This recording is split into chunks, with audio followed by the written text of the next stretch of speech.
중 미국이 관세전쟁 고집한다면 끝까지 싸울 것.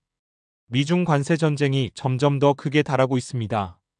중국은 미국의 관세 부과에 대응하고 있고 미국은 이에 대응해 현재 145%까지 부과하겠다고 밝혔습니다. 이에 중국 외교부는 미국을 규탄하는 입장을 표명했습니다.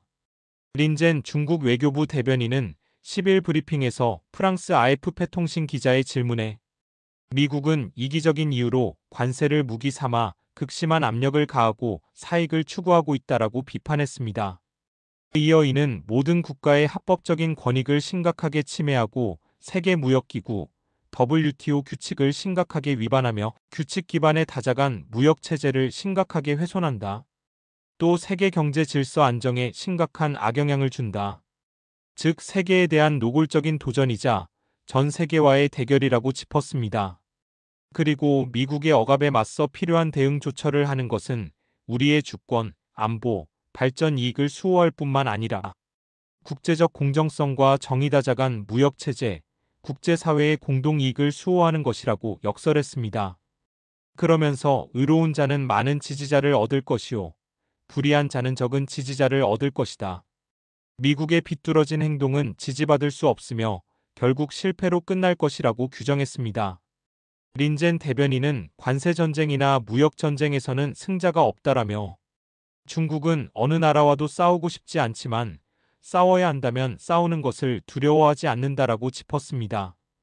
또 우리는 중국 국민의 합법적인 권리와 이익이 박탈당하고 국제경제 및 무역규칙과 다자간 무역체제가 훼손되는 것을 결코 좌시하지 않을 것이라며 미국이 관세전쟁이나 무역전쟁을 고집한다면 중국은 끝까지 싸울 것이라고 밝혔습니다. 이어 미국은 국제사회의 공동이익보다 자국의 이익을 우선시하고 전 세계 국가의 합법적 이익을 희생시키면서까지 자신의 패권적 이익을 추구하고 있다. 이는 국제사회의 더욱 강력한 반대에 부딪힐 것이라고 강조했습니다. 영국 로이터 통신과 튀르키예 아나돌루 통신 기자들은 도널드 트럼프 대통령이 지난 8일 중국이 관세에 대한 합의에 도달하고 싶어 하지만 어떻게 시작해야 할지는 모른다라고 말한 점과 관련해 질의했습니다.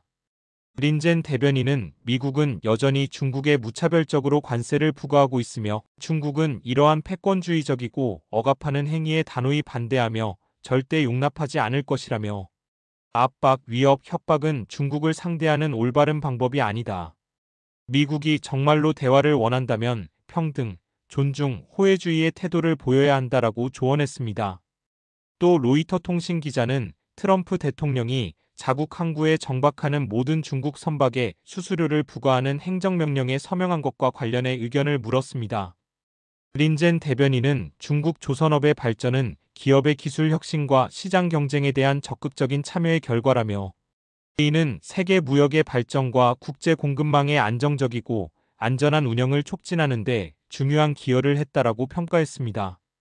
그리고 미국의 여러 연구 보고서에 따르면 미국의 조선업은 과도한 보호 정책으로 인해 수년 전에 경쟁력을 잃었다라며 미국은 자신의 문제에 대한 책임을 중국에 전가하고 있는데 이는 사실적 근거가 없고 경제적 상식에 어긋난다라고 짚었습니다. 이어 미국의 일방주의 보호주의 고압적인 관행은 지지받을 수 없으며 오히려 국제적 운송 비용을 증가시키고 국제 생산 및 공급망의 안정성을 깨뜨린다. 또 전 세계 모든 국가의 이익을 해치고 궁극적으로 미국 조선업을 되살리는데 실패할 것이라고 주장했습니다. 한편 로이터 통신은 지난 4월 9일 트럼프의 새로운 관세에 앞서 일부 미국 소비자들이 물건을 비축하고 있다라는 기사에서 유통기한이 길고 값싼 상품이 선호된다. 관세 부과 이후 미국인들은 품귀 현상과 텅 빈 매대를 두려워하고 있다라고 밝혔습니다. 은퇴한 의류 산업 종사자인 55세 안젤로 베리오 씨는 통신과의 인터뷰에서 중국은 아무런 잘못도 없는데 불이익을 받고 있다라며 나는 중국이 우리에게 저렴한 가격으로 물건을 공급할 수 있다는 사실에 항상 만족해왔다라고 토로했습니다.